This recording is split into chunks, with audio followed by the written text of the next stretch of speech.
विदर्भातील प्रत्येकाच्या मनातला आवाज म्हणजे डाळ भाजी। एक वाटी तूर डाळ, एक चमचा चना डाळ स्वच्छ धुवून भिजत ठेवा, अर्धा तास पिण्याच्या पाण्यात। ताजी पालक बारीक कापा आणि यामध्ये चिकटपणा करू नका। जेवढी हिरवळ तेवढी डोक्याला शांती।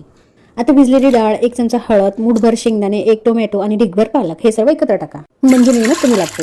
कुकरला आग लागू नये त्यासाठी त्यामध्ये पाणी घालायचं आणि डाळीचं भांडं ठेवायचं, त्यावर झाकण ठेवून वरून भात लावायचा आणि कुकर बंद करायचा। कुकर 4 शिट्टी देणार आणि हे सर्व ऑटोमॅटिकली शिजणार। हे शास्त्र आहे, लिहून घ्या। कुकरची आग नक्कीच विजली असणार तर डाळ आणि पालक रवीच्या सहाय्याने बारीक करा, अगदी माझ्यासारखी। कढईमध्ये आपल्या आवडीचं हवं तेवढं तेल घाला। आता घालू नवरीची मैत्रीण म्हणजेच मोहरी, काम कमी रिकामीच तडतड। मग टाकू कढीपत्ता, 2 लहान कांदे आणि लैला मजनूची पेस्ट। लैला मजनूची पेस्ट म्हणजेच आलं लसणाची पेस्ट। हे सर्व गुलाबी होऊ द्या, अगदी नवीन नवरी असते तसं। मेन खेळ फोडणीचा, जसा घरात असतो सासूचा। तिखट, हळद, धने पावडर आणि कोणताही मसाला आम्ही प्रमाणात अजिबात खेळत नाही, अंदाजात खेळतो।